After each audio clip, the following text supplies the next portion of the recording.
Ladies and gentlemen, baby,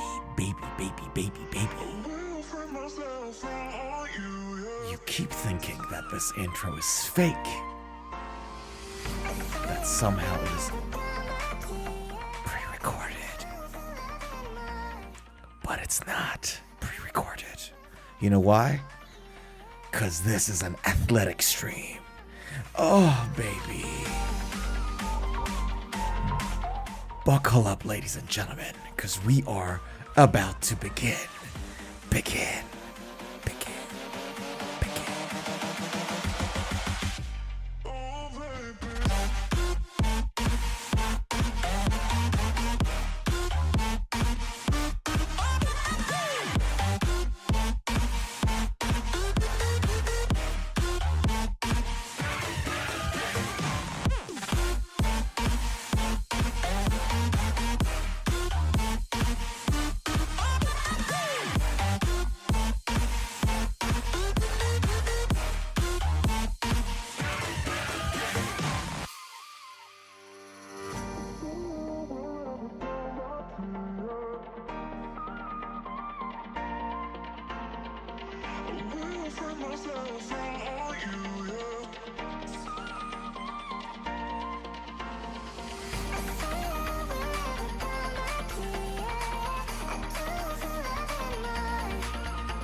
Everything that brought me alive, but we're all like monsters, playing with the monsters.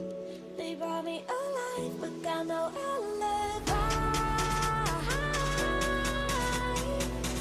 It's a lover's fight without an alibi.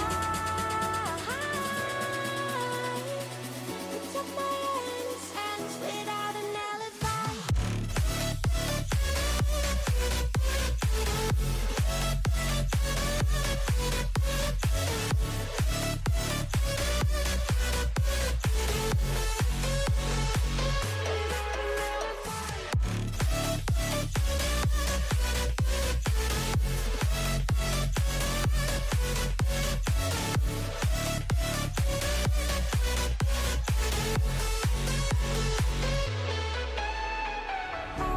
Smoking gun, you got me on the wrong. We know that will come. We're out up till dawn, but how can I hide it without an alibi? It's a lover's fight without an alibi. Took my innocence. I can't wait no longer. I'm playing with the monsters. Everything that brought me alive. Oh, we're all like monsters, playing with the monsters. They brought me alive, but got no alibi.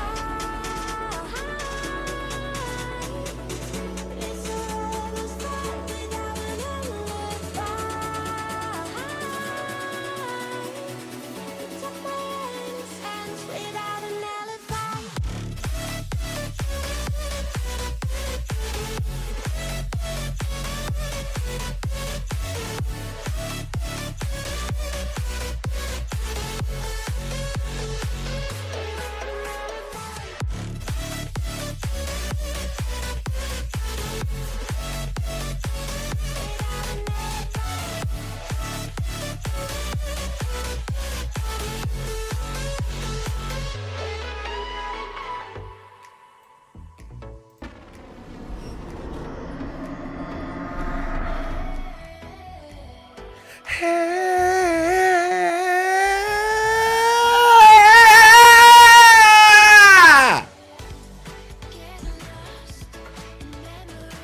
Ooh, baby, baby, baby, baby. Ladies, gentlemen, good morning, good afternoon, good evening. I don't know where you are. I don't know which part of the world you're in. I don't know that. I would hope you know. Good morning, good afternoon, good evening. How are we doing? How are we doing?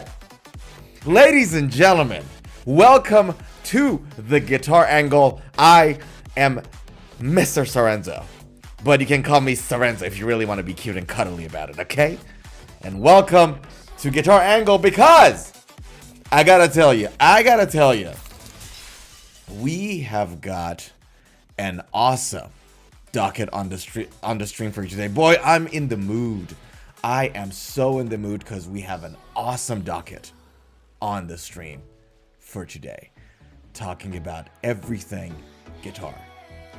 First, we are going to talk about an Epiphone Firebird guitar, a very specific one that was made in conjunction with the Gibson custom shop, as they call it. Then we're gonna have a detailed chat about EMG pickups. There was an interview of some EMG exec, okay? He might have been the founder. We're gonna have a chat about that. Some interesting stuff going on. We're gonna have a chat about a particular Chapman guitar that has gotten my attention over the past couple of weeks. Then we are gonna talk about it's a very surprised single coil thingy that is going on that not many people know about it, and we're gonna have a detailed chat about that. And then very lastly, we're gonna read a little bit about Herman Lee's interview stuff. He said some not really interesting stuff, some interesting stuff. We're gonna have a chat about that. It is going to be a stacked stream, so buckle up, okay? Buckle up, because we are about to get this party started now. Okay, before we start, just our audience on Twitch and on YouTube, if you could please confirm you can hear me loud and clear. And then this backing track that I'm putting on, is it too loud? Or is it like kind of cool? Is it like kind of okay? Confirm that with me. Testing mic 1 2 3 Twitch, YouTube, please confirm. That'll be greatly appreciated. And with that said, how about now, ladies and gentlemen, we jump to our first item on the docket. I'm just trying to make sure that our thing is sorted out. Our sound engineering is done properly. Okay, give me a second. And I think we're good to go. We are so good to go. We are so good to go. So let us talk about the first item on the docket. Now, I'm not sure if you guys know this guitar brand called Epiphone. I would hope you know. I would hope you know. But, guys, Epiphone, for those who don't know, is the cheaper, more affordable version of Gibson, basically. They used to be a separate factory. They got acquired by Gibson many years ago. And they basically became the affordable version of Gibson, and the main factory that produces Epiphone guitars is in China, okay? However, because Gibson owns them, they basically use Gibson designs and proprietary stuff and all that jazz, okay? Now, Firebird, which is this guitar body design that was designed by Gibson, right, in the early 60s, is sort of like a very famous guitar model in a way. It was designed by a car engineer, by the way, believe it or not. So that's the brief history of it. Now, this particular Epiphone guitar is not just any other affordable, sort of like an Epiphone version of a Gibson, right? This, there's something special about it. That is, that this was made not in like conjunction with the Gibson Custom Shop in the US, but they call it Custom Shop Inspired. And the reason they call that is because this particular Epiphone is a little bit more high in specs and a lot more expensive than your average Epiphone guitars. And this, by the way, for this particular guitar that I'm going to talk about in a second, the price point was actually a complaint in the online community. A lot of guitar players complain. So now, why am I talking to you about this? Well, because over the past couple of weeks, I've been eyeing this particular guitar, and I thought it's a great excuse to talk about it, because when I eye something, I do a lot of research about it, right? I've been eyeing it for a couple of weeks, and as we're, getting closer to Black Friday, I was like, all right, well, there's going to be a lot of discounts on these stuff. Let's see if we can get ourselves a nice deal, right? And I'd never owned a Firebird before in my life. So this looked like really promising. The color looked nice. I kind of liked the vibe of it, and everything looked great. So I went on and I tried to sort of go to a store, found a good deal, really good deal, and went to the store to play it. And gosh, you guys cannot believe I hated it. Those who watch this stream, those who are regular in our channel, know that I'm not the biggest fan of Gibson guitars or Gibson designs in general. But boy, oh boy, today was one of those days that made me feel like it's justified. And having an emotional reaction to anything is not ideal always. You want to be very rational. So I'm going to be very rational about this. But boy, I didn't like the guitar at all. And I'll tell you guys for a few reasons why. Let's quickly go through the specs of this guitar so you guys are familiar with what this has, what it's got. And then I'll tell you what were the things that were so problematic and why there was one very important downside to this guitar that nobody ever covered in their online review. I've watched more than 10 online review videos of this guitar trying to figure out what's going on with it, right? And everybody brought up this issue, that issue, things, different issues they brought up. Nobody brought up the main issue that I had with this guitar. So let's talk about it. So this is, guys, the Firebird 1. It's made just like the actual original Firebird in 1963. Firebird 1 has one mini humbucker only. Firebird 5 has 2. So for those of you who've seen the ones with 2, and it's this old school floating bridge, I forgot the name. That's Firebird 5, but this is Firebird 1, right? What do we have? We have a 9-ply nick through mahogany and walnut body. So the neck and the body of the guitar are just basically the continuation, and then you have 2 wings coming from either side. That's the neck through design. Close-end planetary tuners, so they're basically banjo style tuners. There they are.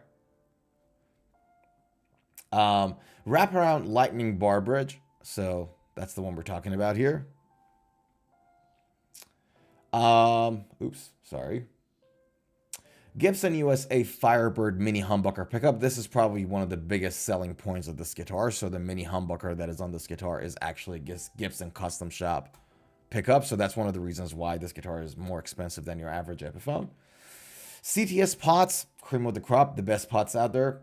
Mallory cap, Switchcraft, a 1/4-inch output jack, and then a Epiphone inspired by Gibson custom hard shell case. So this guitar comes with its own case as well. And all in all, it looked like a great guitar for me to have. Like, I thought, I've never had a big chunky guitar like this. It's like a frontman's guitar, right? Explorer, this.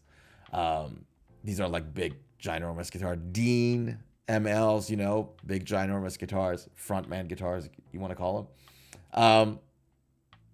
So I was really excited. Now, tell you guys what happened. I went on, like I told you, I went on and saw more than 10 different review videos of this guitar online. And these were the common themes that were brought up in terms of the downsides or potential downsides of this guitar. The first one was that this guitar has a ginormous nose dive, right? Like a neck dive. And the reason they said it has a neck dive, and it made sense that when I played with that guitar earlier this week, it definitely had a neck dive, right? And the reason for that is because the body looks big, but it's not that heavy. But it has a very big, heavy headstock, so the neck is actually really, really big. And if you ever, have played with the Firebird, you know exactly what I'm talking about. But to add to that, two things. Number one, the neck is a thick, chunky 60 style neck, so it's a very thick neck. And also, these banjo tuners are heavy. So all 6 banjo tuners together make about like just a bit less than half a kilo, like 400 grams, 300 grams, right? Which is like a lot for tuners, you know what I mean? So yes, one of the main issues they brought up is that this guitar has a massive balance issue, and it does do some serious neck dive, and it does. But I knew, and a lot some content creators online that did reviews of this acknowledged, is that if you guys have a look here, I'll make the screen bigger so you guys can see. See how this guitar has 3 strap buttons? 1 strap button here, 1 strap button there, and 1 strap button here. See that? And this is by design. If you put your strap button on the back one and the top one here, when you put this guitar on, it's going to dive towards the neck so hard like there is no tomorrow. However, if you put your straps on this one and that one, there's absolutely no nosedive. And the reason for that, guys, is that this is closer to the neck, basically, right? So this particular strap button is just a little higher. And that little bit of a difference in positioning changes the torque, changes how the guitar balances itself on a strap. So in reality, it's really not a big problem if you want to play it standing. Playing seated, if you play a folk way, so you basically put your guitar on the outer thigh, on your right thigh if you're right-handed, that's a bit of a problem. But if you want to play it classical way, because the guitar sits between your legs, again, the nosedive is not a problem. Okay? The neck dive. I called it nosedive. My goodness. It kind of does nosedive. So let's call it neck dive. Okay? It's a neck dive. So, now, that's the first thing that everybody brought up almost. And that's a very, regular feature. It's a common feature of a Firebird guitar. We kind of knew that, right? Now, the second downside a lot of people who did reviews brought up was the fact that this guitar has a very thick neck. And I kind of talked to you about it earlier on. It has a thick, chunky neck. And so for those people who like medium to thin neck, they're not going to be a massive fan. Those people are not going to be massive fans of this particular guitar neck, right? Now, this was one of those things that very commonly was brought up, and I was a bit concerned about it when I went to play this guitar, because I like thin neck. Like, the guitars that I play with most commonly are Washburn N4s, and our Music Man Kaizens. I have 3 of these guitars at home total, and these 3 are I spend most of my time with the 3. So they're pretty thin in neck. This was big and chunky, and I was like, oh, is my hand gonna like them? The reality was that I didn't mind the neck at all, despite the fact that it's not what I'm quite used to, but it wasn't uncomfortable. It wasn't slow or anything. It wasn't uncomfortable. I wasn't the biggest fan of the gloss because it makes the neck a little sticky, but that's okay, right? The thickness of it really genuinely wasn't a problem, even for somebody like me who likes thin necks, right? So that was sort of the second very, very common point that was brought up in terms of potential downsides of the guitar. Now, I think the biggest issue with this guitar is neither of those. This, in my humble opinion, and when I played with this guitar personally, exactly this guitar, here's the problem with this guitar. You guys, if you have a look at this guitar here, you notice that the bridge is somehow kind of sits in the middle of that big wood slab, right? when you put this guitar on with a strap, or when you're playing it in a classically seated position. So your guitar, if you're a right-handed person, your guitar sits on your left thigh, and the other thigh comes in and supports it. So have a look. All right, so this is a classical position, right? This is a classical position. This is the folk way. Classical, folk way for a right-handed player. Okay, so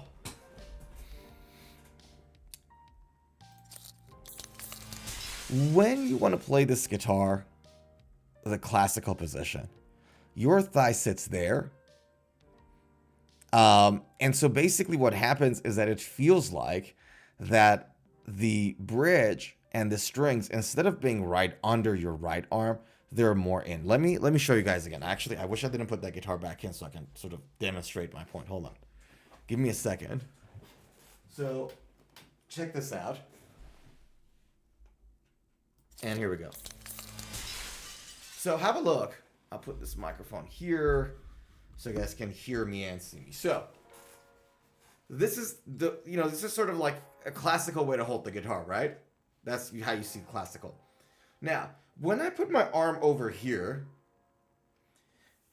the strings are really well within my reach. The bridge is outside of my arm. It's really within reach. When you have the Firebird, because it has just ginormous piece of wood, it's a big slab of wood down there, right? What happens is that instead of having the guitar like that, it just feels like the guitar is here.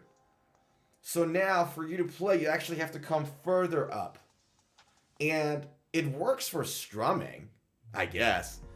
But for like picking a little faster, it's a disaster. It doesn't work. It just feels like it's so far. And maybe a little on your lower frets, like lower notes. But this was the biggest problem I had with this guitar when I played with it this week. And I could not believe it. I was so shocked.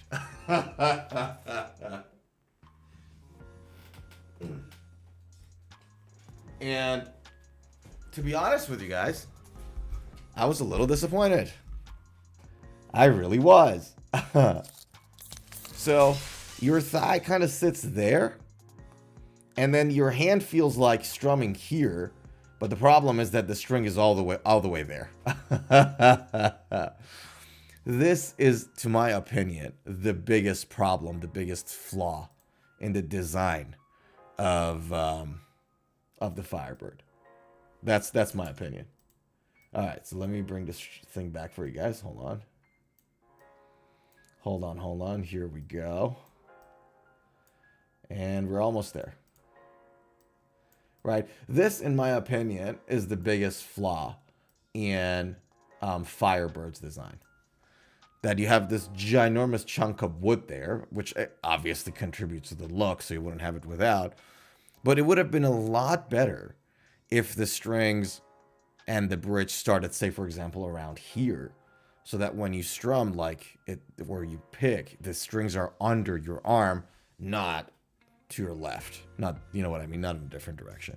So that's the biggest flaw of this particular guitar.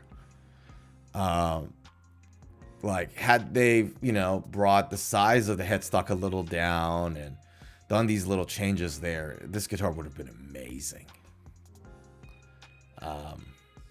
But yeah, so I didn't buy it, obviously. And I had a really good deal for it, too. I went there thinking that, oh, you know what? I'm probably going to buy it. Genuinely on the way there. But no. And again, tell you guys what, and this is, I keep saying that on every stream. I keep saying that on every stream, but you guys don't listen to me always, do you? Sometimes you do. Some people do, some people don't. Okay. But this is why it's important that you go to the darn store before you buy the guitar. You actually play with the guitar. Because the truth is, and today was like a great reminder for me, so hopefully a reminder for you guys too, right? All these review videos I watched, 10 of them at least, without exaggeration. All these review videos I watched, not one of them brought this issue up. So I went there to the store, this week thinking about the thickness of the guitar neck, which turned out to be a complete non-issue for me. I went there thinking about, oh, how bad the neck dive is going to be, and you strap the other way, you're good. Put it in a classical position. Your left eye holds the guitar. There's no neck dive. You're good. Do you know what I mean? I went there thinking about those two issues because of all the online reviews that I watched. So again, it's so important, especially if you're buying it sort of like a guitar more expensive than $500, right? It's not an affordable anymore. It's like mid-level to high level, right?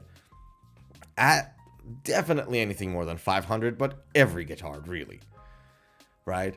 Before you buy it, go to the store, play with it, hear it, feel it, right?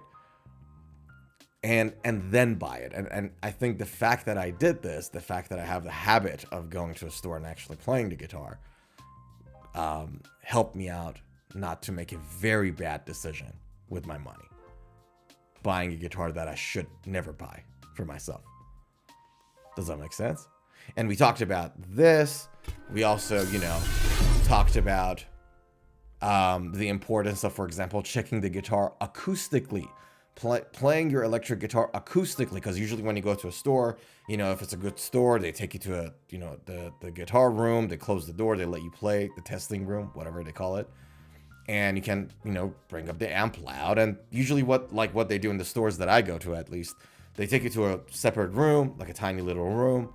They chuck your guitar, they plug it into an amp, they turn it on for you, and then let you play, right? One thing you want to always do is to just shut the amp off for a second and just play your guitar acoustically, see how it sounds like. And then play it, see how it feels like without hearing it, right? Then plug it in and see how it feels like while you're hearing it with clean and distortion. These are the things you have to do before you buy the guitar. And today was just an evidence of how important it is to actually go to a store instead of just buying things online. And this helped me today to not make a very bad decision with my money. Right. So, there you have it, folks. Yeah. Can I tell you guys something, though? So, I was not a big fan of the tactile feeling of this guitar, obviously. However, that pickup sounded great. So, I was playing this pickup through a Marshall JM 2000. Yeah, it was like a JCM 2000, I think, right? And boy, this pickup sounded amazing. It's a mini humbucker, so it's bright. It's a bit brighter than a humbucker, but it's hum-free. And boy, oh boy, in my mind, I was so looking forward to bringing this back home and play some gent on this guitar. I'm not kidding. And I think this pickup is very well suited for playing gent or more prog metal stuff, because it's a USA Gibson Firebird mini humbucker, so it doesn't have a hum, but it's very bright. And so it's a very, very, very great sounding pickup. It's a very interesting pickup. I highly encourage you to grab a guitar that has one of these and play. You'll like the sound of it. I'm pretty sure. So I was looking forward to come back and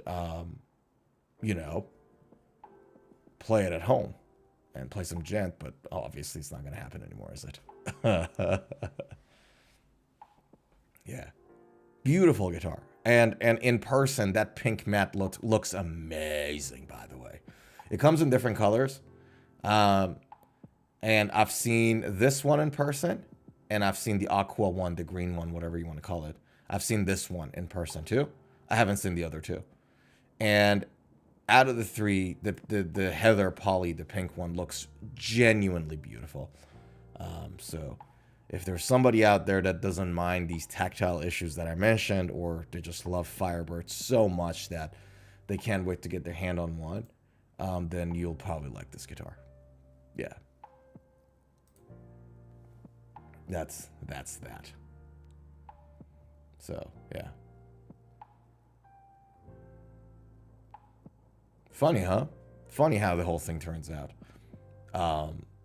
Like everything on paper looks great, and then you go there and actually play it, and it turns out to be completely different.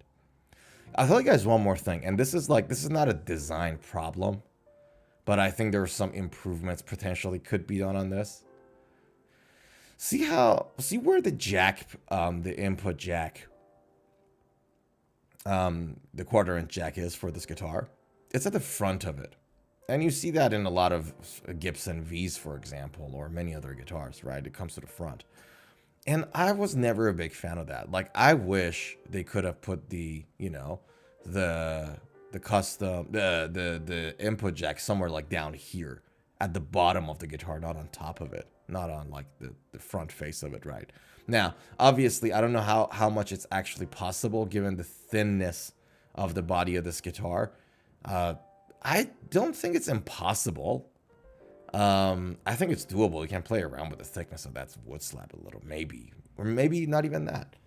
But I wish it would have been a lot better, I think, if this input was down there as opposed to being on, you know, on the top surface.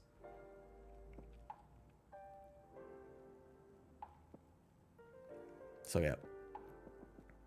There we go, man. That was our story. That was our story for this week. And that was great, man. Like, there's a store that I go to quite frequently in Melbourne, and those guys are just great. They just look after you. And I had a great experience, despite the fact that I didn't buy this guitar. The experience was just fantastic. Yeah. All right, just give me a quick second.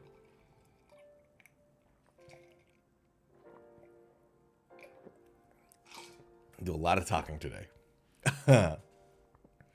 All right, how are we doing? YouTube. I keep saying YouTube for some reason. Like, not inviting you to a tub, okay? YouTube, Twitch, how are we doing? Don't be so shy. All right, shall we talk about the next item on the docket? Check this out. All right, you guys know Kirk? All right, but this is not about Kirk. This is actually about EMG pickups. Right, now, EMG, obviously very famous pickups. I think there's like 4 major brands of pickups right now that everybody knows the name of, right? You got the EMGs, you have the Seymour Duncans, you have the Marzios, and you have Fishman, right?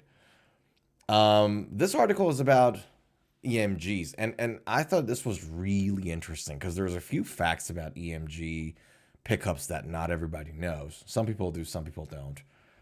So this is the title. The heavy metal thing was not my first intention. The creator of EMG pickups never meant for them to become the choice of metal guitarists. And in a second, I'll tell you guys why. Rob Turner recalls Kirk Hammett getting in touch to put EMGs in one of his guitars. And he said, look, I had no idea who he was. Well, now he does. Right. So Turner admits when we started making product, we were more into the studio sort of aspect of it for cleanliness of the signal. You could record it direct. You could play it through an amp. And that was the primary intent. I'll talk about this in a second too. He adds that EMG's design brought several unexpected benefits. First, you didn't have to ground the strings of the instrument anymore. It sounded the same wireless as it did through a cable. It was very predictable in that sense. And then the heavy metal crowd adopted it because I believe the cleanliness was part of a necessity. The passive humbuckers were a little too muddy, and when you wanted to mix them in, it was very difficult to find a spot in the mix, and we just happened to become a part of it. It was not an intention by any means, right? And then Kirk was the first one to actually do it, so he called up and said we wanted to do an instrument, but I had no idea who he was. I don't think he knew who I don't think he knew who he was actually. Turner recalls with a laugh. So now, do you guys know why Rob Turner said these things? Because it's not in this article, but if I tell you guys a couple of facts about the EMG pickup, EMG pickup lines, like EMG pickups, I'll say the sentence again. But when I tell you guys a couple of facts, about these EMG pickups, this article makes a lot more sense to you. So, cleanliness of the signal he talked about. And he talked about making it studio ready, like this EMG stuff. This whole philosophy of EMG was to, make those pickups a better tool in the studio. Here's what's up with EMGs, because here's what happens, right? Like, you have all these thrash metal players, Metallica, Anthrax, Megadeth, like all these guys, like Slayer, like, Jeff Henman, EMGs. Kerry King at some point played EMGs. Kirk Hammett, EMGs. James Hetfield, 8185, EMGs, right? And so because of that whole movement of thrash metal in like the 80s and 90s, EMG 8185 especially, or EMG 60s as well, became sort of this gold standard go-to pickup for playing thrash metal or metal music in general. So they sort of became synonymous with metal pickups, if you know what I mean. But the reality is, guys, that the EMG pickups on their own, without any preamp or anything, and I'll talk about the preamp in a second, are actually not high output pickups. What?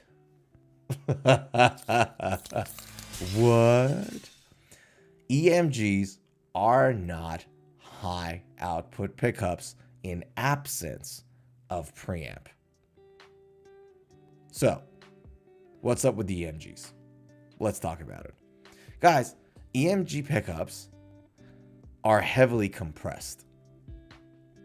Very, very compressed. So if you think about like compression, think about like an audio signal, and then think about like somebody coming in and squeezing it from top and down. What happens to that signal? That's basically compression in music. Let me see if I can find a good chart for you, actually. Hold on. Compression in music. So if I can find a nice signal for you, an image of a signal, that'll be really, really, really... this is perfect. Check this out. Watch this. So, I'm going to move myself a little. Look at this. This thing up here. Right?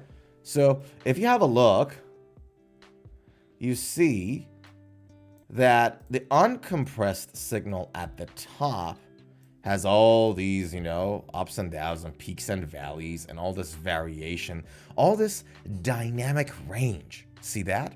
So much dynamic range there, right? As opposed to now, top and the bottom being squeezed. So you add a limit to the top, add a limit to the bottom. You squeeze the signal like that and turn it into the compressed signal, which is this. And now you can see that all those sort of peaks and valleys are missing. All the tops and downs, all that dynamic range is gone. And now you have so many peaks on a straight line. So it really takes the dynamic range away. Takes all those beautiful nuances away. EMG pickups are very compressed. Are compressed pickups. Right? That is why, by the way, a lot of people say like they prefer Seymour Duncan's or other pickups exactly because of that. Exactly because of that, right? Because all that compression is basically taking all those nuances, all those intricacies away, right? That's why a lot of people, this chart here, we got to go back to it. This chart here is exactly why a lot of people call EMG pickups sterile. It's a sterile pickup. It's like it doesn't have any character. It doesn't have any flavor. Because of all these nuances being just compressed into a flat line. Does that make sense? So, this is what this fine folk, Bobby Turner, or Rob Turner, I guess. Okay, let's not get too cuddly with him. But this is what Rob Turner meant. This is what Rob Turner meant. Okay? Let me minimize this again. So, this whole cleanliness that he's talking about has to do with all that compression that EMG pickups have. So now the question becomes, well, hold on a second. If EMG pickups are so compressed and so lowered in their output, why are they known for being high output pickups? Well, because of preamp. Because these EMG pickups are active. Or if they're not active and now they're the passive ones out there too, they go through a lot of amplification for that kind of sound to come out. Does that make sense? That's the reason why. And for those who don't know by the way, what preamp is, preamping or adding a preamp is basically a process of you bringing smaller, lower signals to a standard line. So boosting them up a little bit in a simple form, right? So to boost it up a little bit, it's ready for amplification now. That's what I call preamp. So EMG pickups have inbuilt preamps. That's why they're sort of sound like high output. Does that make sense? But the reality is all that compression is going to take a lot of the nuances of your playing out. There's no questions about it, in my opinion. Right? And now, you guys knowing what you know now, it makes sense that this was done for studio purposes, isn't it? Right? Now it kind of starts to make sense. And when he says, look, the heavy metal thing actually wasn't the intention, you better believe him. Right? You better believe him. Now, in his interview, Rob Turner says, look, passive incomes were too muddy. They no longer are. Right?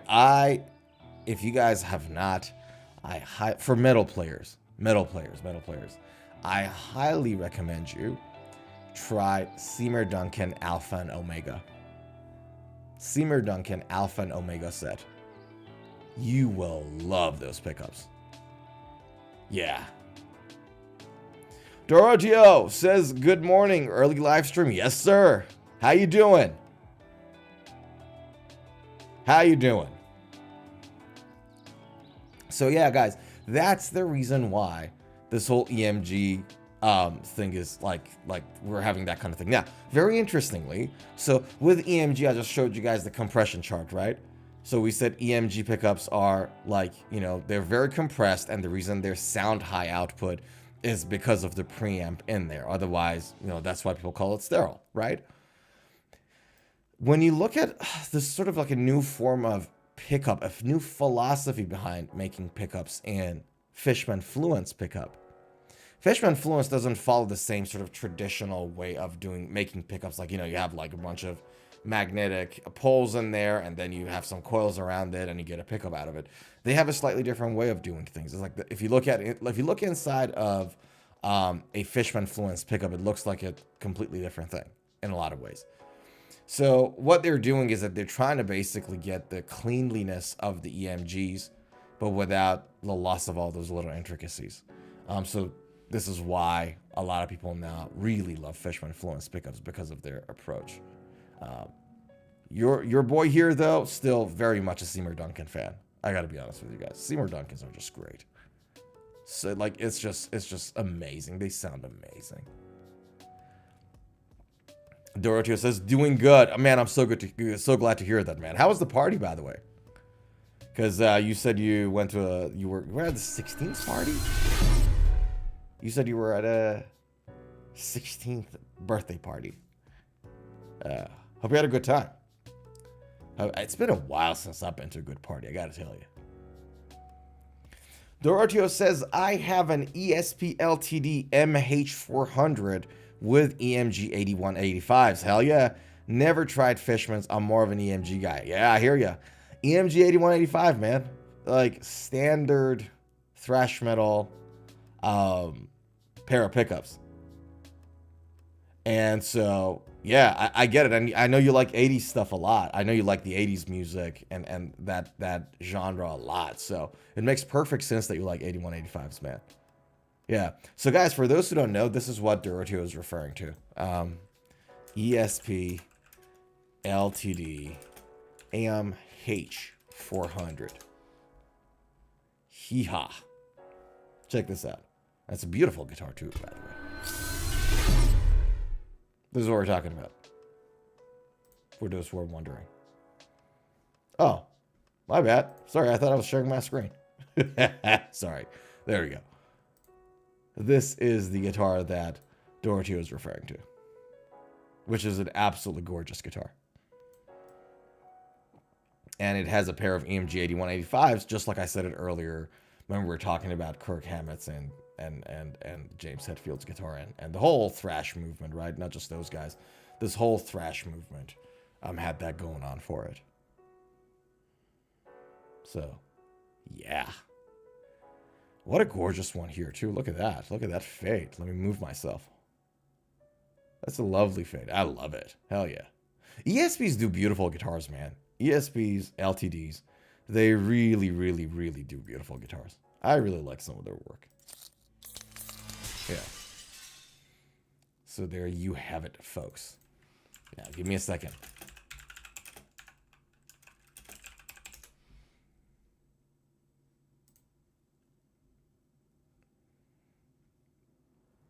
All right. Dorotio says, it went good at the Sweet 16 party. Oh, that's good to hear, dude. That's good to hear. You know, obviously, it's not like a Dirty 30. So it's a slightly different vibe.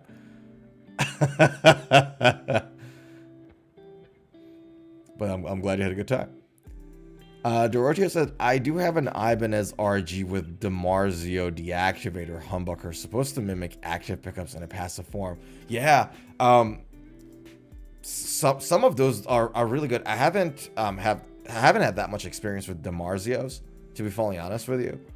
But yeah, like it makes perfect sense. My guess is, let's look it up together in a second. But my guess is that those are like really, really stronger magnets and more coils and it's just like more inductance and capacitance in those pickups. Just to sort of like, you know, juice it up a little bit. But let's have a look. DiMarzio deactivator. Learning something new from you today. Here we go.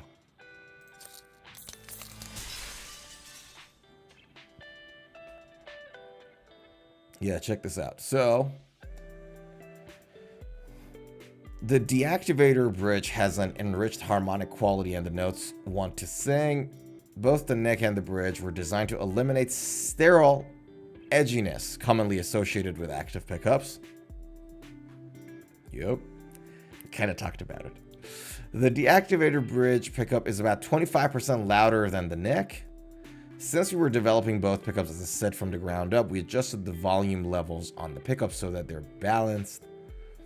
That way you switch from the neck to the bridge, you don't hear a drop in volume. Oh, that's great. Also a frequent problem with active pickups, and they don't use batteries. So, mid bass, mid low bit, a little higher up on the mids, high mids, and then treble is at 4. Yeah.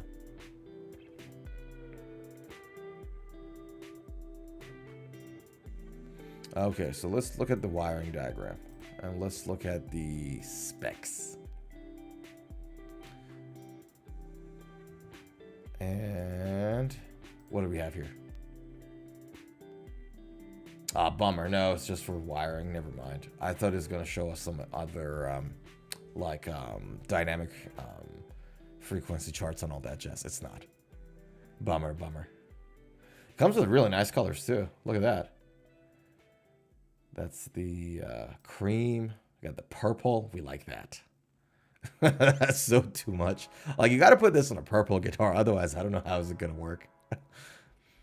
Dorotio says, honestly, the EMGs sound hotter, but the DiMarzio deactivators still sound real hot too. Yeah, I hear you. EMGs sound pretty hot. Just that preamping of those pickups really does it. Really does it. Yeah. So you prefer your EMGs over your DiMarzios? Is that the case? Acknowledging that I'm not saying that you're saying that the hotter the better.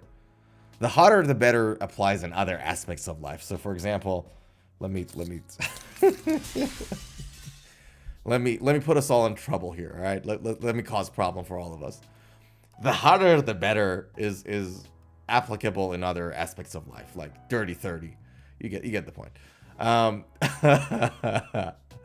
But you know, there is a point of like too hot when it comes to pickups.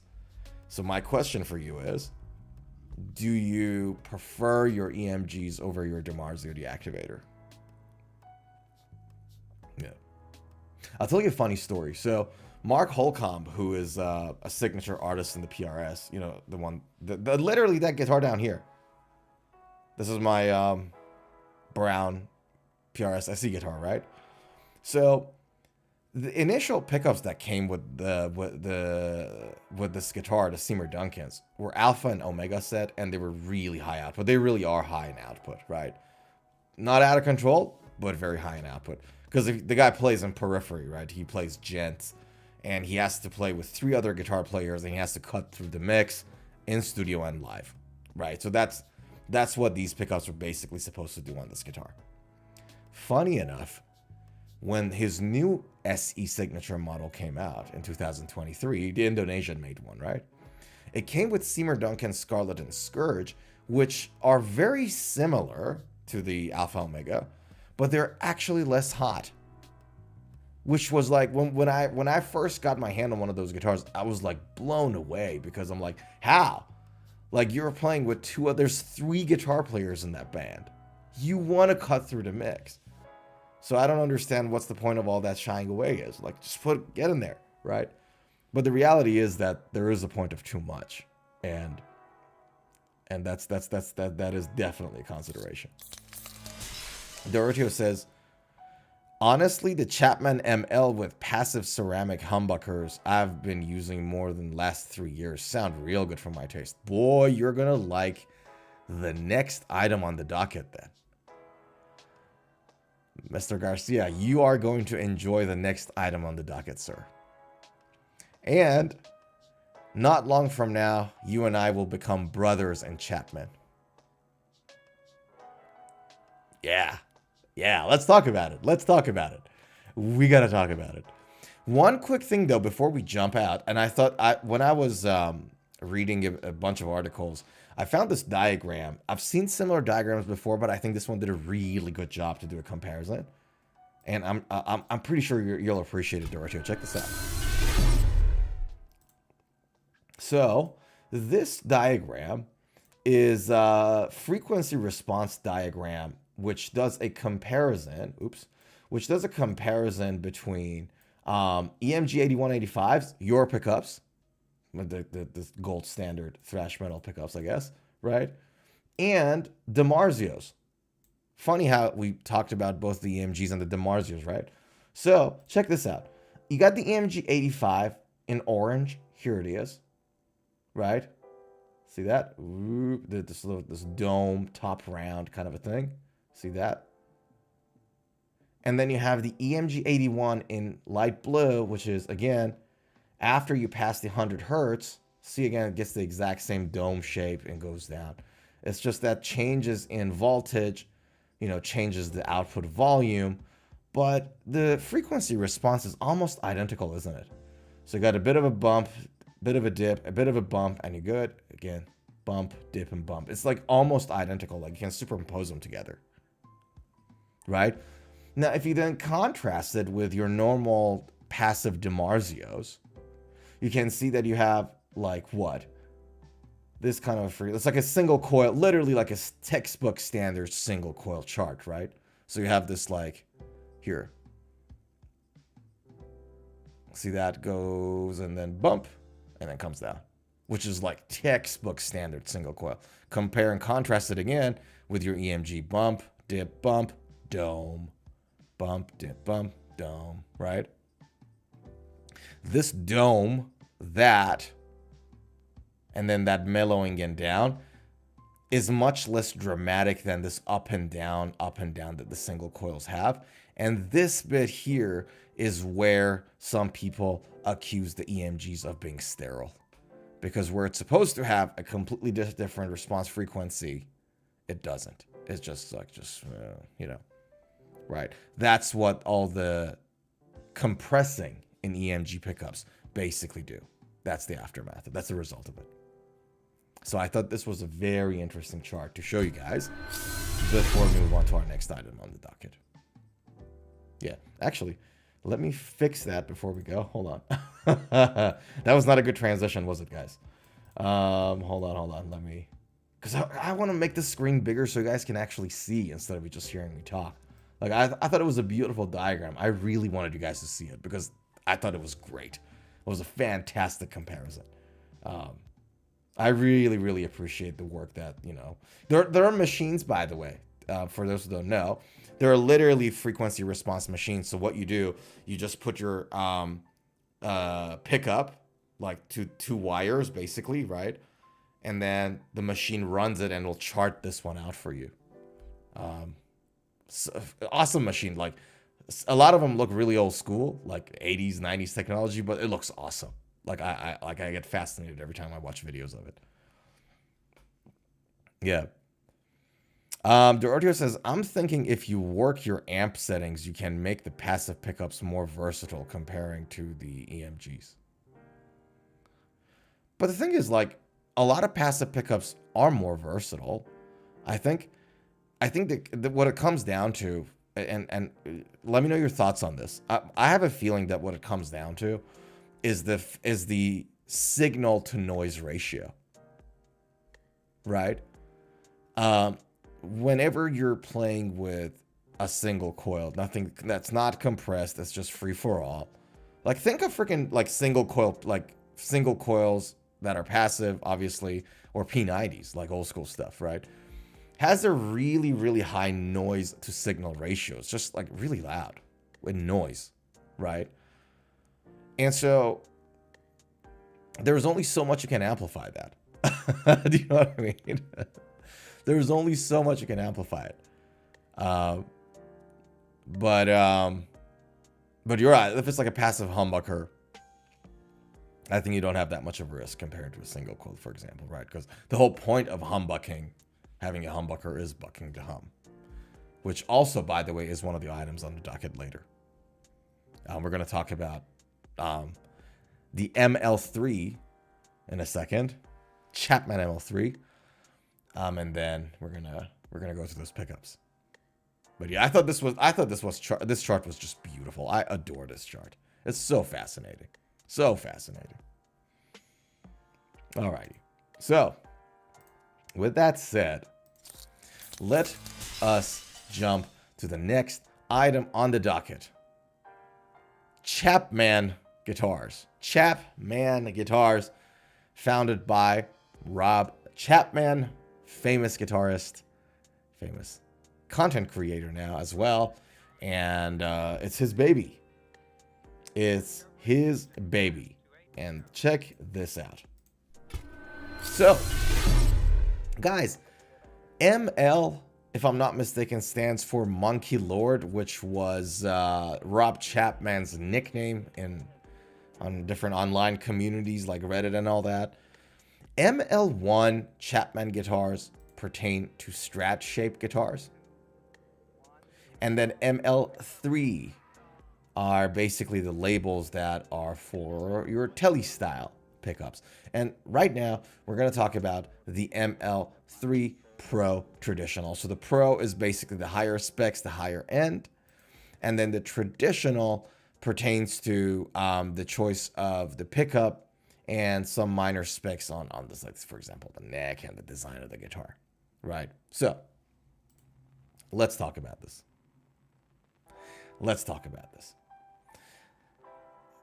Those who don't know, and Doroteo knows it very well because Doroteo is an owner of one of these beautiful guitars and he likes Chapman. But not long ago, I could be wrong, pal, but I think about, Doroteo can hold me honest here. I think about maybe a couple of years ago, there was a change in Chapman Guitars' strategy on who they're going to target in terms of their perfect target audience for their guitars. And they did a ginormous change in the design of their guitars too. Their Pro series used to be made in Korea. Now they're made in Indonesia, if I'm not mistaken.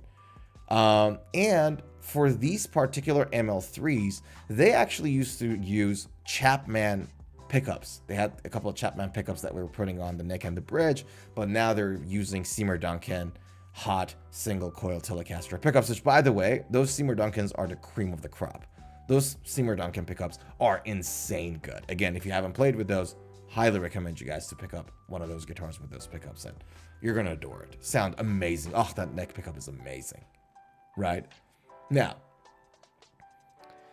here's the current spec, and the reason I'm taking you through this, because the guitar that is actually is in my scopes, right? Is actually the old version of this, and I'll talk about it in a second. So, but this is the full spec, right? All their body, heritage headstock, so the straight headstock.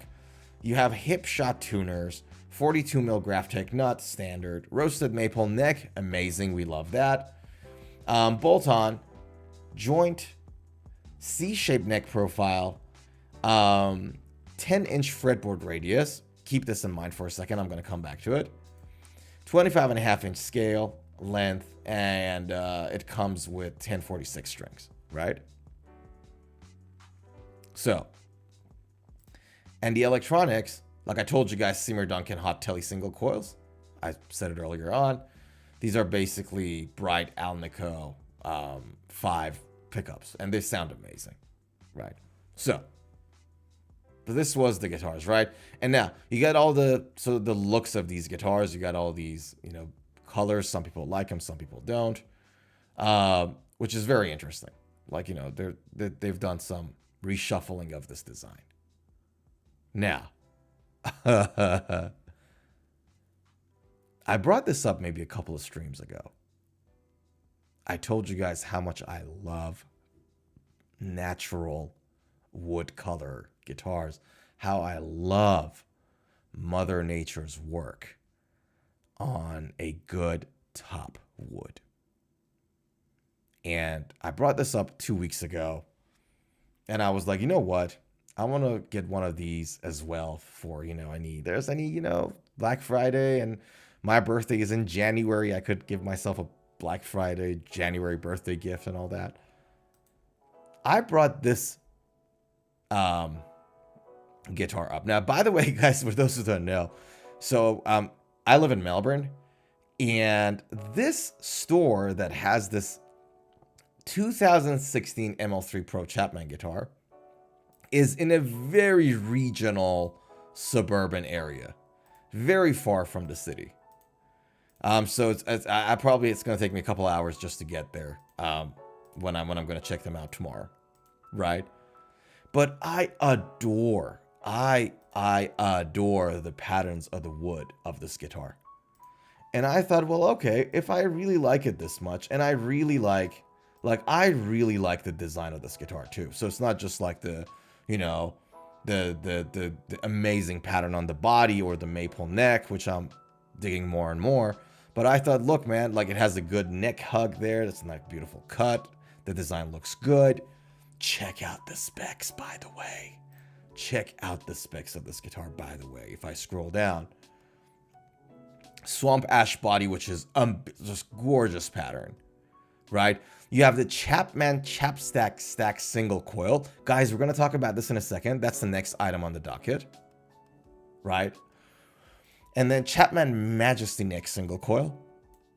I'm going to talk about this in detail with you guys, and I'm sure for those people who are into pickups, you're going to love this chat today. You have the recessed bolt-on maple neck, 22 fret, 25.5-inch scale, but this is like dream come true for a metal player.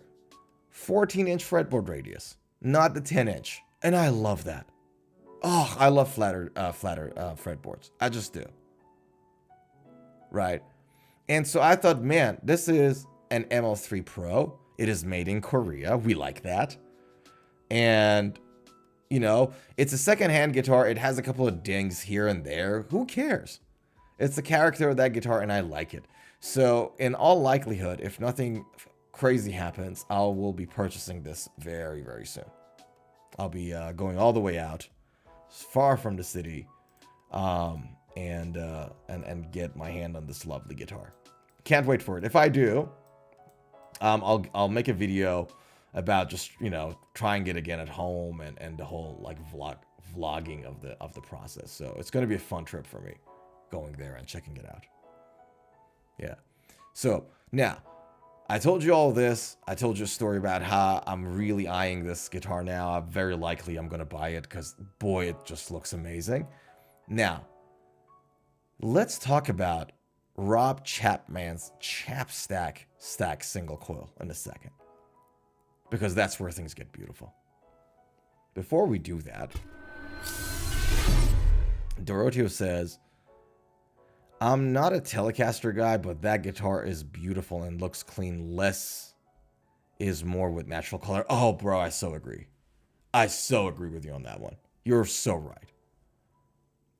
Like, with natural stuff, with Mother Nature, nothing. Like, I'll die on this hill, right? I die on this hill. Mother Nature, like, you find beautiful pieces of timber and wood, and not just timber and wood, just nature, man. Nothing beats that beauty. You know, I'm that kind of guy. And, and I thought it was gorgeous. Yeah. So you're not a Telecaster guy. So you're a Strat person. You're an ML1 person for sure. Yeah, but man, I gotta tell you, dude, so you guys, most of you guys who are watching the stream haven't seen it, but Doroteo has this beautiful aqua colored Chapman ML1 with roasted maple neck, which just looks insanely good. Like that aqua with that dark roasted brown they go so well. It looks like this. There was like it's not that exact model, but it's like a Strat version of this, if I'm not mistaken. It's like similar to this, a Strat version, but just like an awesome Strat version of it that Doroteo has. Let's see if we can find it in ML1. Give the guys a bit of an idea. Doesn't have a search on the website, does it? I don't remember. Oh man, they don't have ML1 on this thing. It bothers me. Ay, ay, ay. Hold on. ML1 Chapman Aqua. Roasted maple.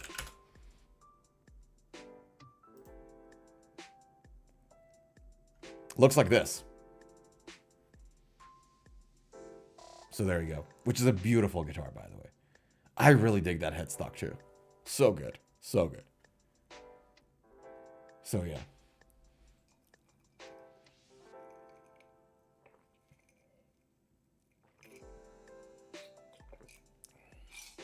Yeah. So now, I said all of this. We talked about the Chapman Chapstack stacked single coil. So now my question from you guys is, who knows what stack single coils are? Right? Because you have like single coils, you have humbuckers. There are triple coils out there too, by the way. Schecter did one in their Sunset models, but that's beside the point. Who knows what a stacked single coil is? What is the difference between a stacked single coil versus a normal single coil? Doroteo says don't know. Yeah, not many people like know this. So, because the thing is, like, if you look at this guitar right now, right, it looks like a normal single coil. It doesn't look like, why would you call it a stacked single coil? It looks like just a single coil. Here's the difference. There are two ways that you can put the two coils of two single coils to make it a humbucker, like to put two coils together, right? There are two ways you can do that. The first way, obviously, is to put them next to each other and then phase them differently. So one is north-south, the other one is south-north. Put them together, they cancel the hum, they cancel the noise, and they boost the signal, right? So that's your basic humbuckers. Single coil together, and opposite poles, you're good. Stacked single coil is what happens when the two single coils go on top of, like one goes on top of the other. So the name stacked single coil. But there are some differences between stacked single coils and a humbucker. One very important one is that with stacked single coils, so on top of each other, you use the same pole magnets, right? So I'll show you guys a photo. This, guys, is a photo of a stacked single coil. Check this out. Here. Right? And you guys can see, and these are all like different single coils, right? And see these like metal dots here? These metal rods here, whatever you want to call them. These are your magnets, right? The way a pickup works is that you have 6 magnets usually, so 1 for every string. And then you got this copper wiring basically going around these 6 poles, or as whatever many poles that are there.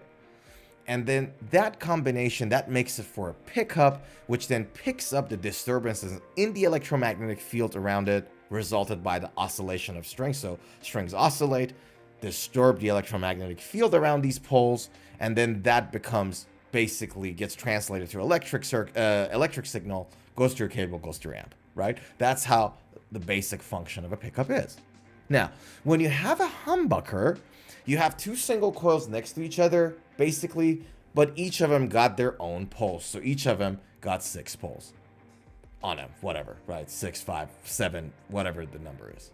Don't care, right? With stacked single coils, they share the poles. This is a beautiful photo. Check this out. You have 6 poles, but you can see there are 2 rows of wiring. See that?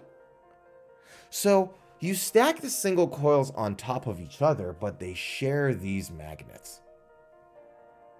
Now, similar to a humbucker, the top and the bottom are out of phase. So one is north-south, the other one is south-north, and stacked single coils similar to humbuckers buck the hum.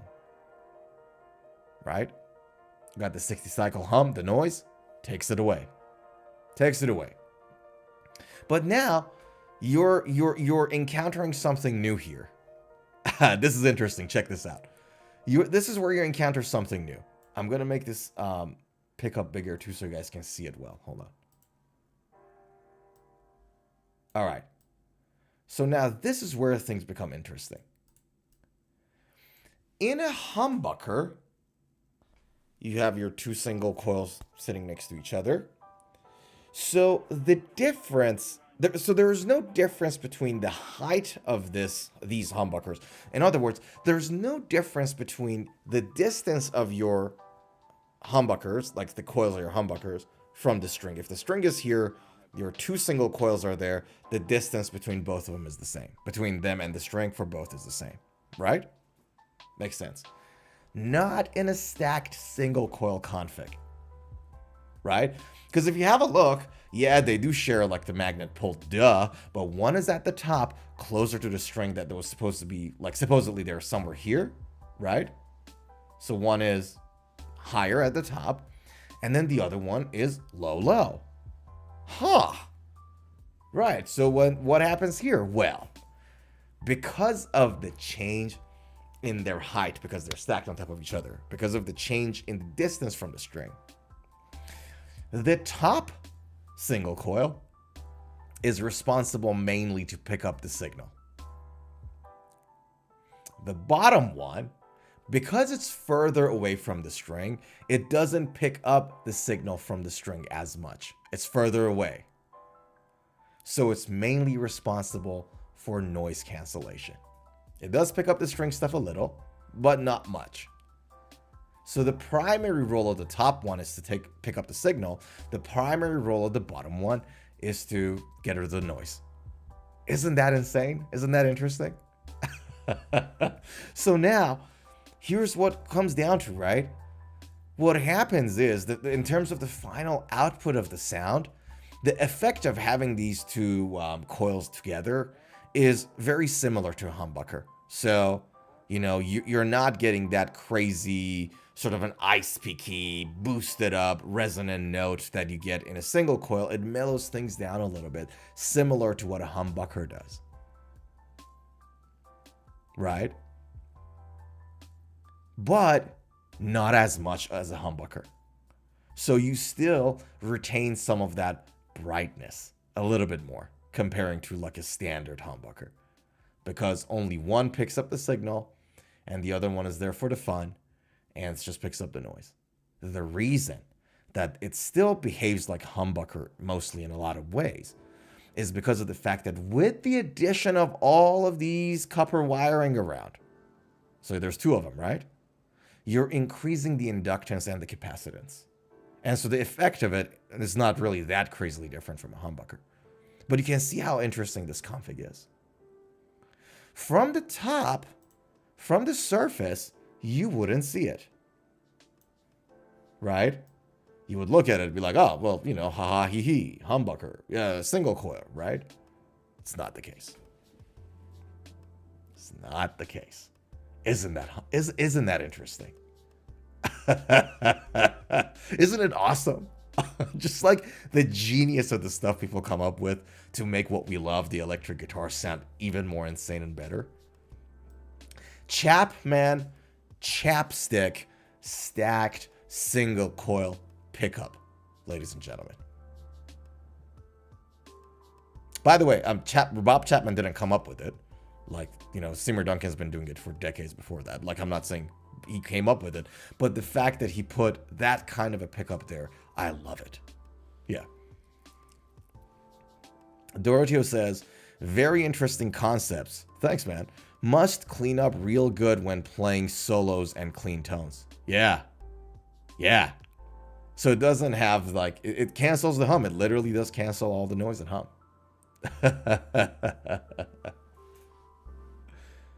So that's another thing. That's another reason why I'm so interested in this guitar.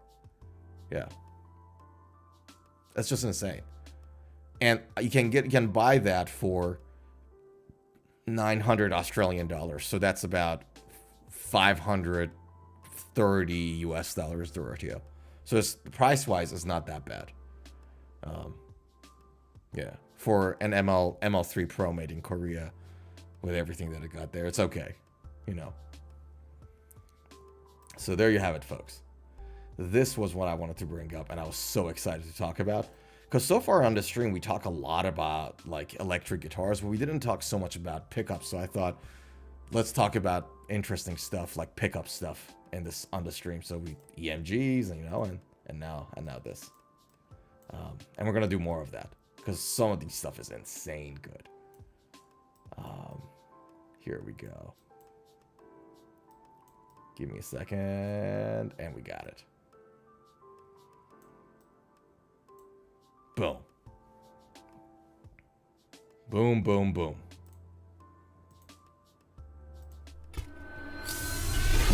Yeah. But man, you know what I was thinking, Doroteo? Because I was thinking about Chapman's, right? Because again, you know, when I buy a guitar, like I look things up, I read reviews and everything else. By the way, if you haven't checked the Doroteo, if you haven't checked that story that I said about the Epiphone Firebird earlier on the stream, usually at the end of every stream I timestamp everything. Go and check it out. It's a funny story. I went to try the new Epiphone. It's not that new, but like the custom shop Epiphone Firebird 1, and it turned out really not really ideal. But yeah, so basically, because I've been trying to get my hands on this guitar, I've been doing some research on the Chapmans. And the thing that made me happy was that I like the aesthetics of the older models of Chapman before they went through this change like a couple of years ago. And the good thing about it is that you can buy them very affordably, and there's so many good ones out there. Yeah. So many good older Chapmans out there that like are 3 years old and they're like almost like in mint condition, and you can just buy them on a massive discount. Yeah. So, we like that. We like that very much. We like good guitars on discount very much.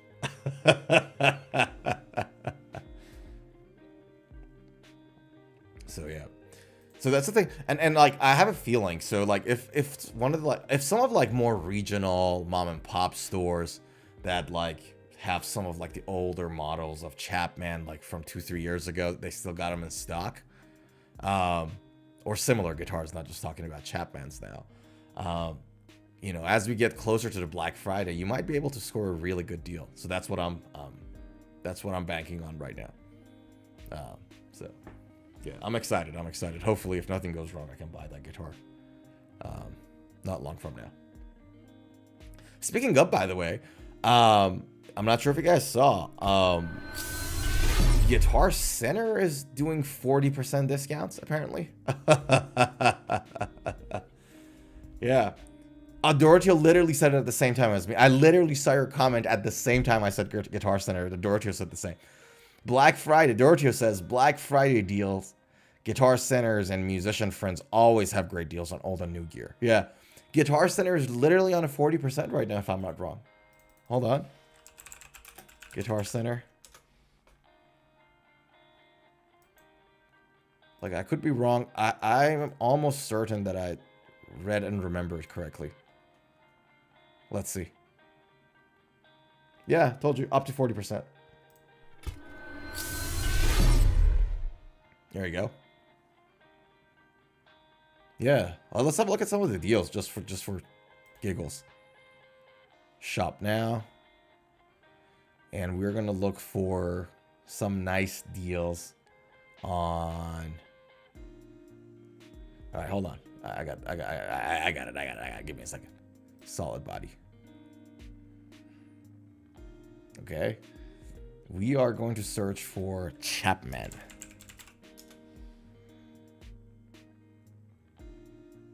Oof. Ooh. Ooh. Hey, isn't it the same like the stained version of the guitar I'm into?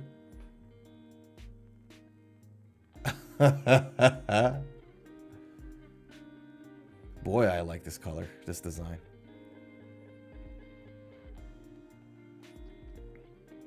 So where are the specials here?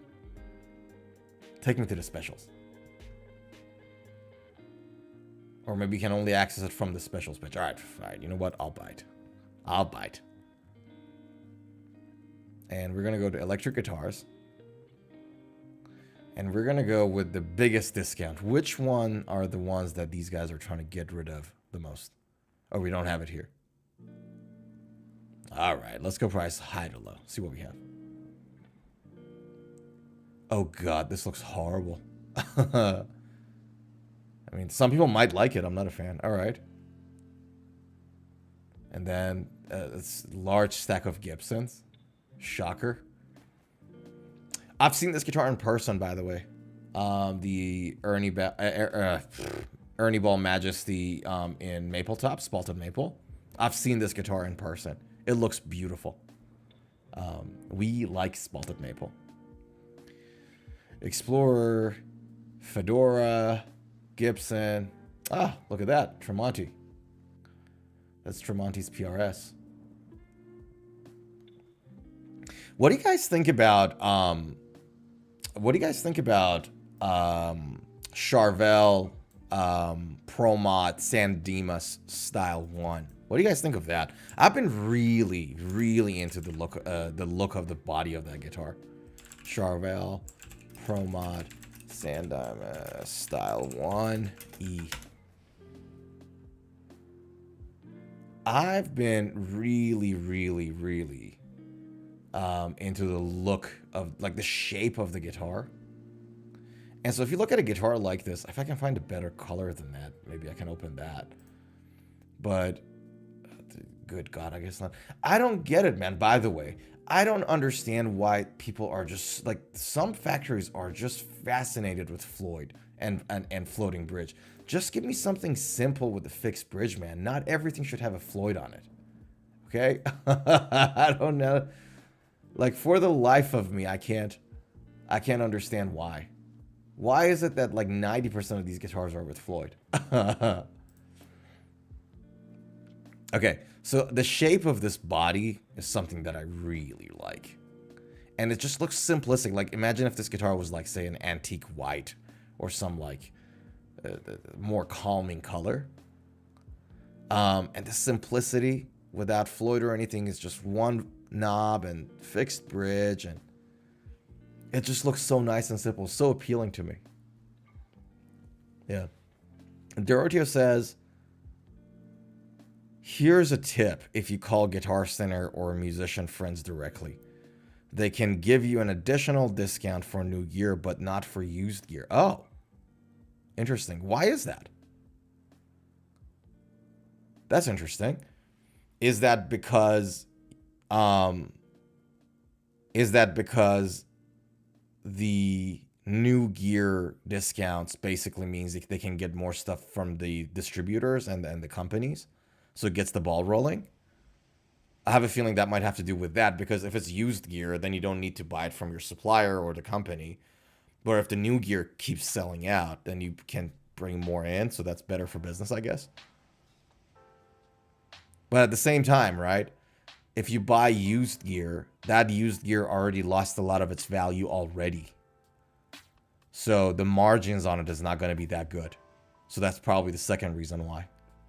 Makes sense, right? Yeah.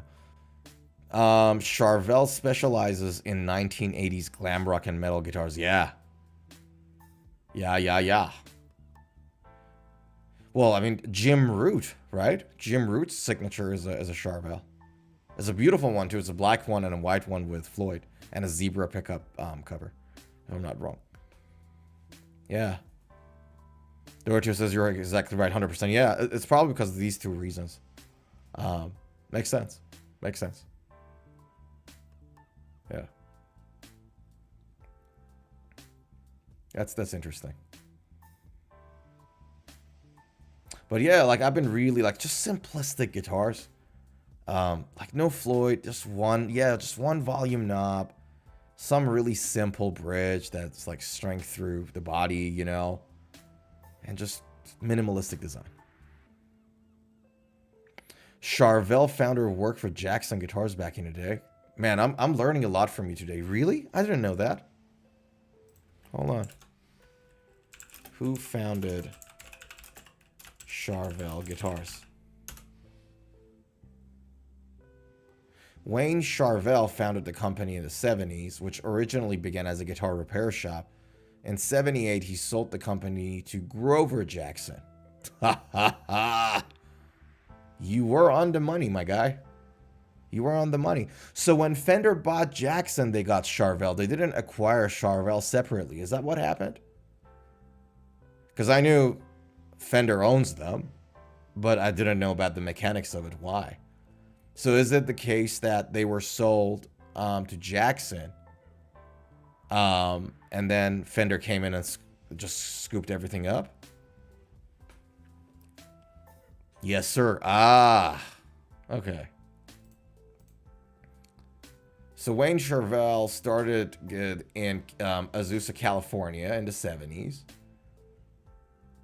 And the business was basically initially focused on repairing and hot rodding existing Fender and Gibson guitars. And then Grover Jackson bought the company from Wayne in 78. So 8 years later, not too long into the business. That's interesting. Then Jackson built the Charvel legacy by making high-performance custom guitars, and later founded the Jackson guitar brand, and then two brands were created by the same person and have deep roots in each other. Right. Wowzer. Okay. I didn't know that. Thanks, pal. Just learned a lot from you today on this. My goodness. I had no idea.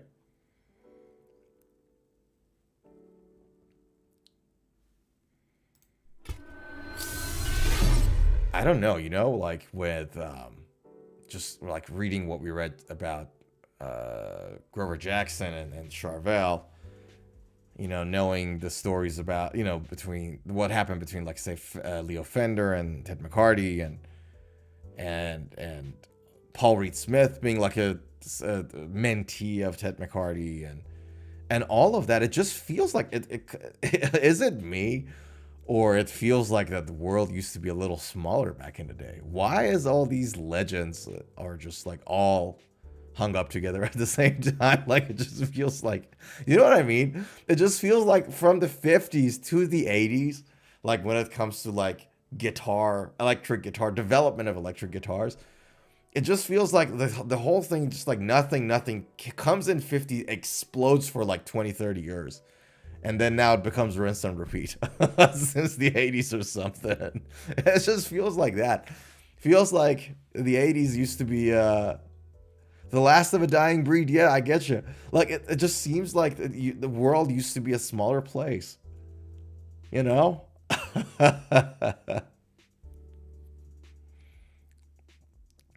Like, why is it like all these legends? It's like, here, like, let's just have the Leo Fender guy and the Ted McCarty guy. The guy doesn't even play guitars. And then just screw it. Let's just bring him in the same decade and let him just revolutionize the whole thing. And then for the next 20 years, the whole thing explodes. Like, and then nothing happens after. and then hardly anything happens after. It just becomes a rinse and repeat. I jokingly said, so you know, Dorotio, how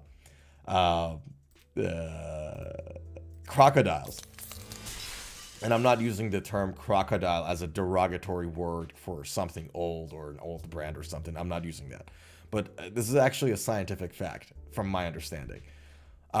Crocodiles, like literally the alligators, the crocodiles, right, have hardly evolved over like the past million whatever years since they were like crocodiles, like a million years ago with dinosaurs and all that jazz. Like, they've hardly evolved because they've been so efficient in hunting and surviving. Like, you know what I mean? Like, literally, and it makes sense, right? If you look at an alligator, that's a freaking dinosaur, right? Like, if you look at a crocodile, saltwater crocodile, saltwater Australia, because I'm in Australia and this country is blessed with ginormous, scary crocodiles and like 12 out of the 10 top venomous snakes, right? But if you look at this thing for a second, so this is a saltwater crocodile, right? It's like a big, ginormous breed of crocodile in Australia. And I know Florida got its own. I'm not sure about Texas. Surely Texas got its own native crocodiles too. Right? This is a dinosaur. Like, what is it? I don't understand why the statement that I just made is a controversial one. It's not. You guys have seen the King Kong Godzilla, like any Godzilla movie, with like those pointy spikes at the back and this ginormous meaty tail and like sharp teeth, and look at this thing. Right? That's a dinosaur. And the reason I brought it up, Dorotio, is because over the past however million years or whatever that they've been on planet Earth, they've hardly evolved because they've been so good and efficient at hunting and surviving, right? Dorotio says Louisiana is a swamp with a lot of crocodiles and alligators too. Right, yeah. Louisiana, Florida, you know, with the Everglades and all that. So yeah, no, I know that, like, you know, there's a lot of different types of like crocs and alligators around, right? But the reason I said this, the reason I use this whole crocodile analogy, is because like in this like, you know, in 50s and 60s, all of these guitar models that were created were so good that since then hardly like anything, if anything, has been changed, like to the point that even now people are just what do you call it, like romanticize 60s stuff, 50s stuff, like they reissue, literally, like try to replicate the exact same stuff with Les Paul and Strats and Tellys. You know what I mean? Like those, like these three models are like literally the crocodiles of the guitar world because they've been so efficient, so well designed in a very short span of time in history. Like 50s, just like one decade, like 2-3 years. It's a blink in history, right? If you look at it from like a, right? But it's been so good. It's been so working for whatever reason. Dorotio says, is it the nostalgia effect? You could be right. It could be the nostalgia effect, but something is causing it. There's something about these three models that they stuck better than everything else, right? Because there's like small, you know, luthiers, small custom shops. They all come with like weird, new, innovative designs. Some of them good ideas, some of them are not, you know, but none of them stick the way these three have stuck. You know what I mean? There's something about them, and they, in a short span of time, in a blink into history, all of these were just exploded in the market by two guys that hardly touch the guitar, like play the guitar in their life. Ay, ay, ay, as they say. Doroteo says, marketing from guitar companies, question mark? Yeah, sure. No questions. I don't think, like, the marketing budget that FMIC or Gibson has is, like, even comparable to what anybody else has. Like, they're literally the Cokes and the Pepsis of the guitar industry. They're literally the Cokes and Pepsis of the guitar industry, so no, it ain't no competing with those guys when it comes to, like, advertisement budget. Yeah. But, like, think about it like this. It comes to the point that, like, Fender and Gibson don't even feel the need for some reason. And this was something that was to my surprise. They don't even feel the need to get on to like influencers and sign new influences and all that jazz. Right? So, like, I think Kingfish for Fender was like a recent one. But most of the artists that are like signature artists in Fender and Gibson, they're all like old schoolers. Right? And that was a surprising thing to me. I would think with their budget and everything else, you want to keep the legacy alive so you can sell that same old model like for a long time. Like it's like you know, it's like a horizontal way of making profit, making a buck. And so I would think, you know, you would just come in and just take over the internet and sign every guitar influencer and content creator out there and give him an Epiphone, give him a Squire, and yeah, clearly not. Doroteo says, I'm thinking those are the iconic shapes and people can relate to it. Like, you mean that, like, a lot of people grew up with those, you know, with musicians playing those shapes, and now they can relate to it? Is that what you mean? Just because of that, you know, Hendrix for a Strat, you know. Yeah, that's a good point. You're right. Yeah. That's a great point. You're absolutely right. That makes perfect sense. Yeah. 100%. Yeah, that makes perfect sense. So, my apologies. But yeah. Most people don't like change. Ah, yeah. True that. A lot of people like the first thing that they see and they kind of stick to it. It's like music taste too, right? You know when they say like your music taste doesn't change as much as you go, you know, in later stages of life. Yeah, you're right. Most people don't like change. That's very true. Yeah. That's very true. Man, I popped this thing open and I poured myself a mug of Pepsi. Just give me one quick second because it comes to my favorite part of every stream. And I like to do this because it's important to me. Doroteo, guys, everybody who's watching, thanks so much for hanging out with me. This is To Your Health. I love chatting with you guys and talk about guitars and having a good time on the stream. So, thanks so much for hanging out with me today. Cheers. This is To Your Health.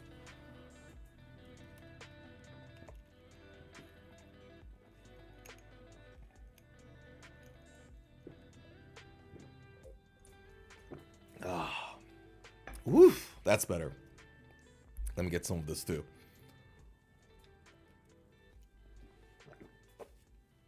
Hee-haw. There we go. Doroteo says JDM. Are we talking about the Marshall? Was in UFC. Jack Della Maddalena. I thought you were talking about this, dude. I thought you were talking about Marshall JDM. Is that JDM Marshall? 2000 JCM. It's not JDM. It's JCM 2000. I thought you were talking about this for a second. That's Marshall JCM 2000.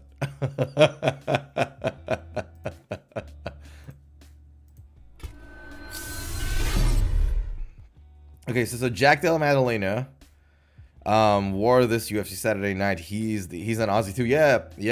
Jack is Aussie, and he trains regularly. Like if I'm not wrong, I could be wrong, but I think he trains regularly with the likes of Alexander Volkanovski and Craig Jones for jiu-jitsu. I know Craig did some camps, attended some a camp or two of his, and I really like Craig Jones. Yeah. JDM's fighting is this Saturday, right? Was it who was he fighting? It wasn't Makhachev. Somebody else. Jack Della Maddalena. Yeah, it is Makhachev. It is Islam Makhachev. Isn't it? All right, hold on. UFC. It's UFC 322. Yeah, it is Makhachev. It's Khabib's prodigy. Yeah, it's Jack Maddalena. For those who are UFC fans, fight fans out there, check this out. That's the UFC 322 cards. Jack Maddalena and Makhachev. It's gonna be insane. And this whole like wrestling style of Dagestani fighters is annoying a little. It's a little annoying. Okay, it's effective. They get it done, but it's a little annoying. But yeah, Della Maddalena and Makhachev, and then Weili Zhang and Shevchenko. Wow, what a co-main too. Now this is gonna be fireworks too. Both of these ladies throw it down, man. I really like it. That's a nice card. Sean Brady and Michael Morales, who's on prelims. Bo Nickel is there. I thought he goes like I thought his anyways. I don't know this guy. Tracy Cortez, I know her. She used to date Dorothea. Who was the guy, the fighter that Tracy Cortez used to date? He was a championship contender too. He was the guy that had Alex Volkanovski in a guillotine. Do you remember the guy's name, Dorothea? I think it was a Latino. He was a Latino guy too. So Tracy Cortez used to date him, and he fought Alex Volkanovski and had the really tight guillotine that he got out of it. I think. If you remember the name, let me know. Brian Ortega. Yes, Brian Ortega. Thank you. Yeah. Dorothea says Robert the Reaper. Yeah, Bobby Whitaker. Hell yeah. Is an Aussie too. His nickname sounds metal. Yeah. Yeah, no, he's an Aussie guy based in Sydney. And he's a very very Aussie. Robert Whitaker. So like if you ever came down here, you talk to Aussie guys like old school, like, you know, like old school, like real Aussie guys, not city Aussie guys, because like now the cultures in big cities are completely shifting because of all the immigration and everything else. Nothing wrong with it, but the culture is shifting.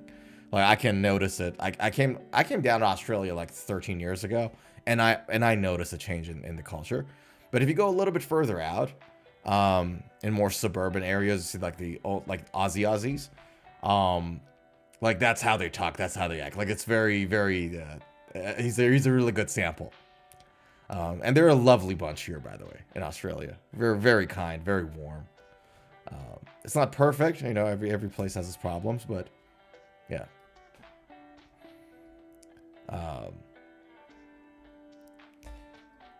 Doroteo says Dagestani fighting style is starting to go down. Many other fighters are starting to figure out the Dagestan style. It's always a matter of time, yeah. It's always a matter, like, at some point. Remember, I use this example a lot. Remember Golden State Warriors, a dynasty, when Kevin Durant went there, and they just mauled every other team, right? Like, at some point, every dynasty, every Jordan's Bulls, at some point, you know, there was an end to it. Dagestani fighters are no different. I remember Israel Adesanya when he was the champion. We couldn't even imagine anybody else, and then Pereira came in, and just like, you know what I mean? And now he's the boogeyman. So, yeah.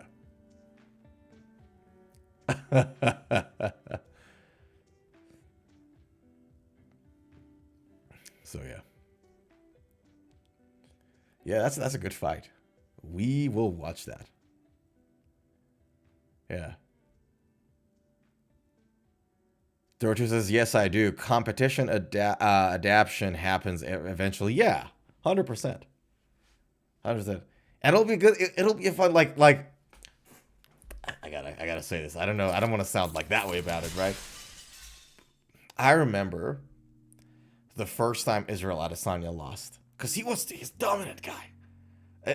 Izzy is a dominant, like, dominant guy. Like, you couldn't, when he was at his top, like, nobody could, you know what I mean? Him, Kamaru Usman, like, some of these guys, when they were at the top, like, you wouldn't imagine them, whatever, you know, losing a fight or whatever. And I remember when Izzy lost his first fight. It was at a higher weight class. It was with the Polish guy, if I'm not wrong. I forgot his name. And then he came down, and then Alex Pereira beat him. I remember how shocked and, like, excited in a way I was. And it's going to be the same when Makachev goes down eventually. It's just a matter of time.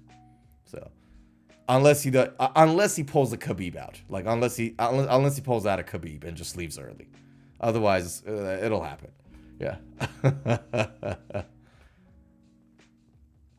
But Izzy did get his revenge on Pereira in the second fight. Yeah, you're right. I know. I know that fight. I've watched that fight so many times. Like, he was playing possum, and then Pereira was throwing, and then he just landed that hook, and that was it. You're right. But if you remember the feeling of the first time Israel Adesanya, like, it was at the top of his game, he lost. That first time, that wow, that, oh God, it happened. You know what I mean? But you're right. He got his revenge. The second fight. Do you think they'll ever do a third fight? Do you think they'll run the trilogy? I wouldn't know. I would not know.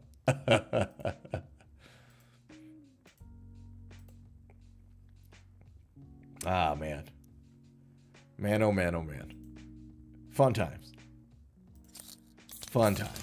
Gotta cherish this moments of entertainment and laugh and having a good time and chatting with friends and all that. Good times.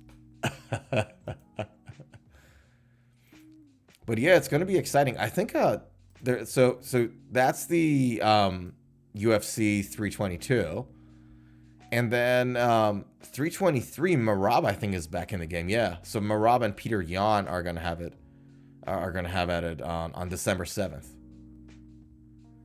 which is crazy. Yeah. The trilogy maybe not, as he has declined in the last 2 years. Yeah. To be honest, it doesn't. Yeah, and it makes sense, right? It's not an. I don't think it's an Izzy's benefit now to go for that trilogy for a couple of reasons. Number one, like, he's lost most of his fights against Pereira, and then number two, Izzy's on a losing streak now. Pereira is still, you know, he's still rocking and rolling, but Izzy has lost some matches. His last 2-3 matches, if I'm not mistaken. I could be wrong. Israel Adesanya record. So he's 24-5, right? And For some reason, it's not showing up anything. Doroteo says, if Izzy has a resurgence, it can happen. Yeah, you're right. If he has a resurgence, it can happen. But will it? Because he's not getting any younger, like all of us. And it's like, it's the same thing that happened over and over. Like you remember when Tyron Woodley lost that fight to Usman and he never became the same again? It's like, you know what I mean? It's just harder as they get older and they make all that money. Like when you wake up in silk sheets, it's going to be really hard to, you know, leave home at 4:30 in the morning and hit the gym. It becomes increasingly harder. So, yeah.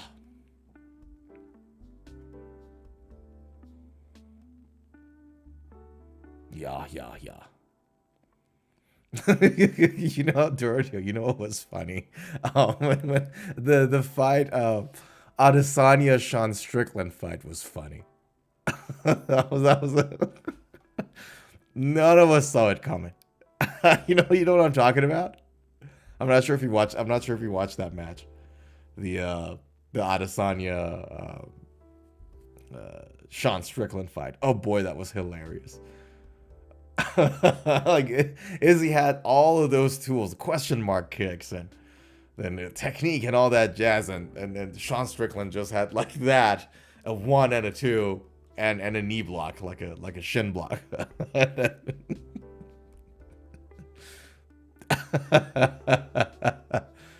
It was hilarious. That fight with Sean Strickland was hilarious. Doroteo says it's also mental warfare. Oh yeah, 100%. A game with MMA, 100%, 100%. Yeah. Yeah. Alrighty. Doroteo, I might call it a day. For those of you who are viewing us, others who are watching, I know you're watching, but you haven't joined the chat. Don't be shy. You can join the chat next time. But I'm going to slowly, guys, call it a day. We've been on for a couple of hours. I think we talked about really interesting stuff today with the Epiphone, Firebird. We talked about a whole bunch of stuff. We talked about EMG pickups. We talked about stack single coils. So I think it was a really, really fun stream this time. We covered we covered nice ground here. So yeah, Doroteo says, "Have a fantastic day, Metal Maniac. Have a fantastic day, my brother. So good to see ya, and take a good care of yourself. I'll see you, if not in the next video, I'll see you and everybody else over the weekend." Shaolin! And I wasn't here to correct you. Where were you?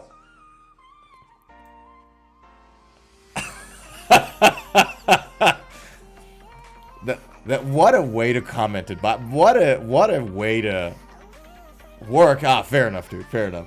I'm like, what an entrance right at the end of the stream, and you just came with that comment. Just came with a banger, didn't it? Guys, so good to see you all. Take care of yourself. I'll see you on this stream over the weekend, and we've already have 2 new videos scheduled to release tonight and tomorrow. It's already uploaded and ready to go. So with that said, guys, I'll catch you in the next. Love you all. Mwah! I'll see you in the next.